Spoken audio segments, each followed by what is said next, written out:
morning to you all. Sorry that we are starting a bit late, and so which is why we had a blank session in there. We knew that as things are wont to happen, we're never going to be starting in time. So we have a special address that's really not going to happen, but it was a nice window that we got ourselves to ensure that we're still on time. So thank you very much for coming. I hope has everyone else come inside? Can you call anyone else who's on the outside?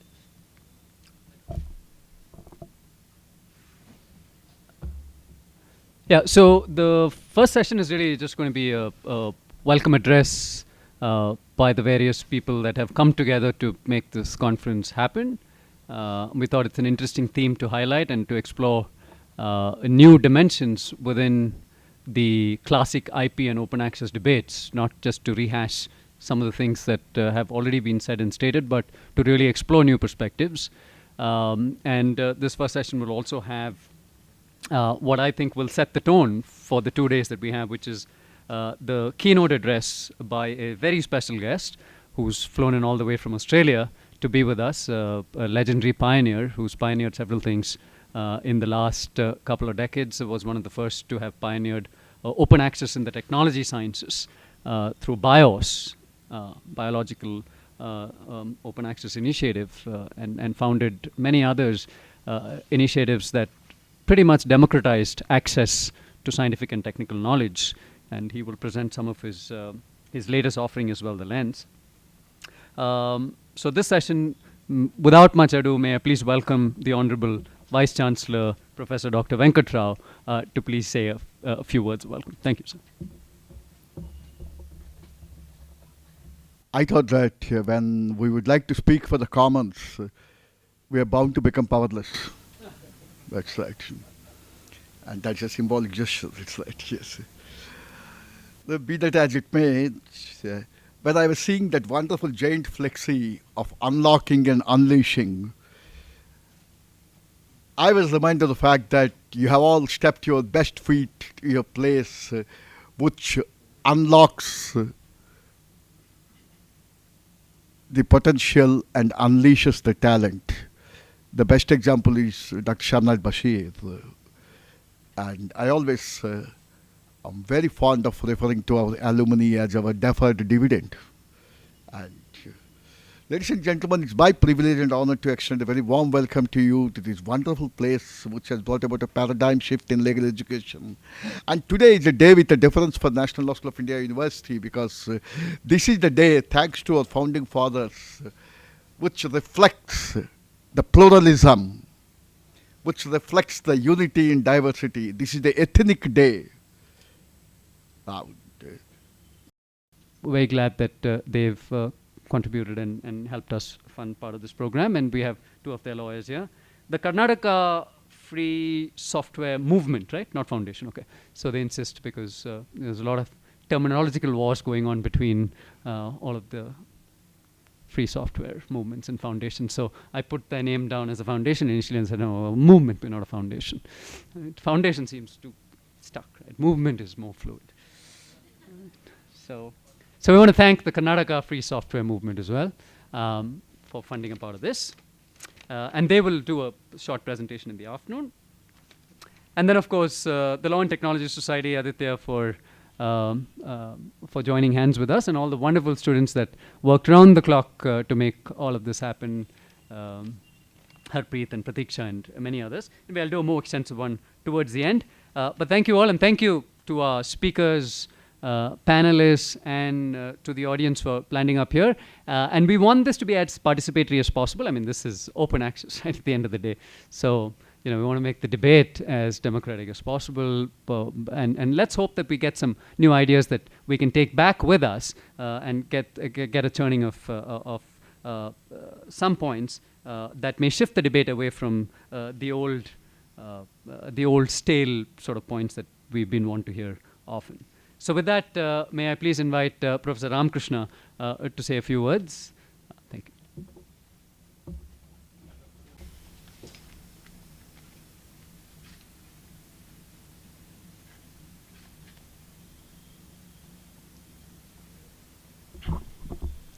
Thank you, Shamnath, for involving MHRD chair also, right, in the entire program. When Aditya, long back, came and told me that we are going to have as the consilience theme something relating to IP, and then open IP issues. I reminded him that good, I am really glad to know that after 14 years, Consilience has focused on IP issues. It was 14 years back when the first Consilience was held, when CIPRA was involved. CIPRA took initiative and then organized a particular program which was on intellectual property rights. After that, for 14 years, there were different themes, different issues that were taken up, and then we have come back to IP now. I told him we are very glad and definitely we are going to associate ourselves with you. CIPRA, as Srividya, who will be coming here, knows, Dev Gangji knows, right, Shamnath Bashir, all of them know that even our Professor Vivekanandan was part of this particular CIPRA. We are glad that CIPRA contributed to the study of IP. CIPRA contributed to the awareness building campaign in the country, right, thanks to contribution by all my predecessors there. This is CIPRA, means Center for Intellectual Property Rights Research and Advocacy of National Law School, and it has different activities going on, starting from academics in the form of teaching, research, publications, and then also maintenance of a website called as iprlawindia.org. And one of the projects to which Shamnath was referring was popularly called as FSCP project, Fact Screening and Transformation Process. That's the problem even today. And as I said rightly, Professor Sigram Schindler, a cranky, as you said, put it, a mathematics professor, not a law professor, who was running a company and had a fight with another company over the patents. And that's when he realized the entire patent system is not as open as it ought to be. And the entire patent system is defective because you will not be able to judge the non-obviousness, novelty, nor patentable subject matter itself as objectively as it ought to be, right, at a worldwide thing. And that's why he started developing what's called as an expert system, right, and started developing a mathematical model around that. And around the mathematical model, he developed the program, and his program had to be applied, and the results are to be obtained with respect to specific jurisdictions, which is what we were doing. And although those projects, as projects, have closed, but the work on FSTP still continues. Such similar activities were undertaken by MHRD chair and CIPRA, and of late we thought that there are. What?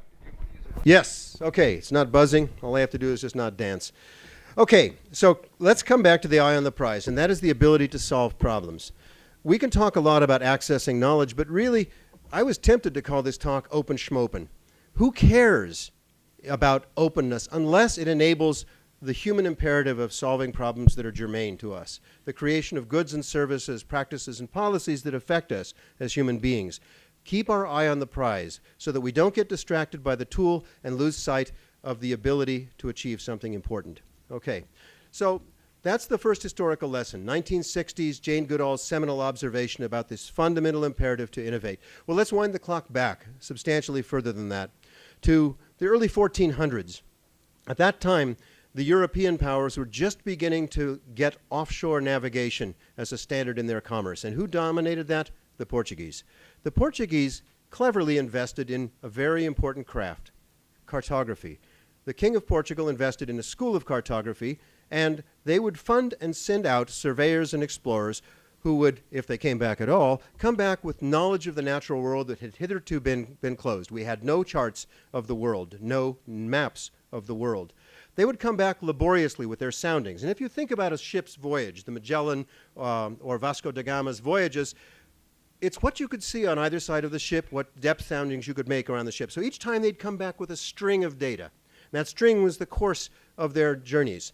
And laboriously they began, as more of them came back, to sew these strings into a tapestry that looked like the globe. In a sense, what they were doing is charting the opportunities for innovation. Because in the last 500 years, up until the last 100, I would say, the way of innovation was commerce. Commerce was innovation, finding new opportunities, new places, coming back and achieving a differential value.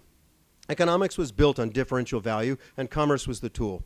For the prior several thousand years, it was overland commerce, the commerce of the Silk Road, the commerce of coastal navigation to some extent. And it was constrained because of the globe being mostly water.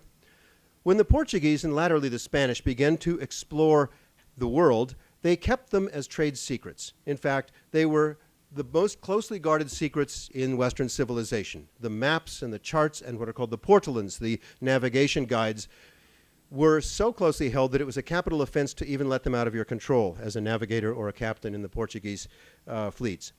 So for all of the 1400s and well into the 1500s, in fact, till a precise date, the Portuguese dominated, and the Spanish dominated global commerce. Now, what happens when you have a monopoly? The usual expectations. Very, very high prices and usurious practices because they can. So the Portuguese were notoriously some of the most cruel colonial masters and exacted a very, very powerful price for their trade. So that was not an optimal situation, but one other feature of a monopoly happened during the Portuguese and Spanish domination of global commerce, and that was a breakdown in innovation. We had very slow development of new navigation tools, very slow development of new ships and shipwriting technologies, very slow development of financial instruments. In fact, none. So what happened? I told you a specific date, and that date was in 1596. 1596 is a date of inspiration for me because then, in so many other interesting things, starting in India, in Goa. In Goa, there was a very substantial structure that the Portuguese governor ran, and in that structure there were some back rooms, and in those back rooms were closely guarded secrets, which was the entire lore of Portuguese cartography. Everything they knew about the natural world in 170 years of surveying was there. The maps, the charts, the soundings, the directions, the secrets, how to get to the West Indies, how to get to the East Indies. It was an amazing treasure trove. And a remarkable Dutch merchant named Jan Huygens van Linschoten, my hero, was working for the governor of Goa, the Portuguese governor of Goa, and stumbled across this treasure trove. We were talking about Alibaba and the 40 Thieves. Well, this was my Dutch Alibaba. He went into this treasure trove and laboriously copied every single chart and direction. And then, through something that makes Indiana Jones look like a really contrived story, made his way laboriously back to Amsterdam and did something completely unprecedented. He didn't sell it to a Dutch merchant house because it would have given them an enormous advantage. He published it, open access. It was after the Gutenberg printing press, but before lawyers. There was no copyright at the time. Before lawyers, it did happen. Jurassic Park. Imagine, for those of you who remember that wonderful scene, the Jabba the Hutt of intellectual property. A guy named Leslie Misrock, who had founded biotech patent law in the United States, won the ex parte Hibbard decision, was my 50% business partner in taking this forward. A disaster beyond proportion for me. 50% with a powerful attorney is not 50%. It's basically you're screwed. And it took me years to get the patents free of that clutch and to start licensing and running this institution, Cambia, where we discovered that, in fact, it wasn't about science. It's about the jigsaw puzzle, and it's about the box top. I thought that my piece of the puzzle was the most important part, the Gus heuristic or the genetic engineering technologies I invented. They're nice, they're interesting, but without the other pieces of the puzzle, you get no product, and nothing changes. Go back to Jane Goodall, the eye on the prize. If nothing changes in people's lives except those of us who are playing the game, it's not worth doing. We didn't see any democratization of problem solving. We didn't see any shift in the economic paradigms that were in practice. What we realized is that our science was still easily captured by those who could understand the structure of the jigsaw puzzle box. If you can visualize it, you can actually look at what costs there are in assembling these pieces. So we spent the last 15 years trying to develop the ultimate tool for visualizing and aggregating pieces of the puzzle. So in 1999, we started what ended up becoming the world's first full-text patent search site that was open, called at that time the Cambia IP Resource. It was shortly renamed to Patent Lens. In alliances with the US NIH and with many other players, we then extended it well out of the agriculture range to all fields of activity. And then about 7 or 8 years ago, with help from the Gates Foundation and a few others, we dramatically changed Patent Lens. Now, imagine that you're only going to be looking at blue jigsaw puzzle pieces. That's good if the whole thing is blue. But it's not. When you make a product, some of them are going to be patent related, the knowledge, the capabilities. Some are going to be scholarly, scientific results. Some are going to be regulatory or standards knowledge. Some are going to be manufacturing capabilities.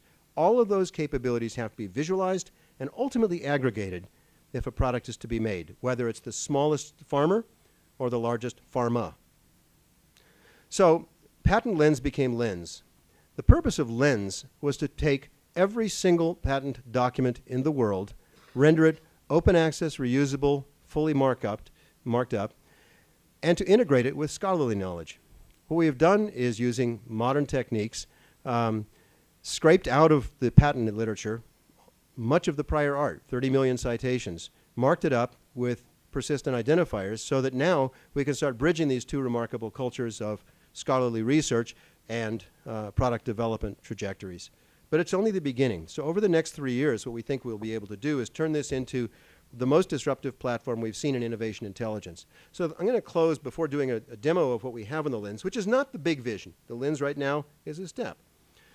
And I'm going to close with the following idea.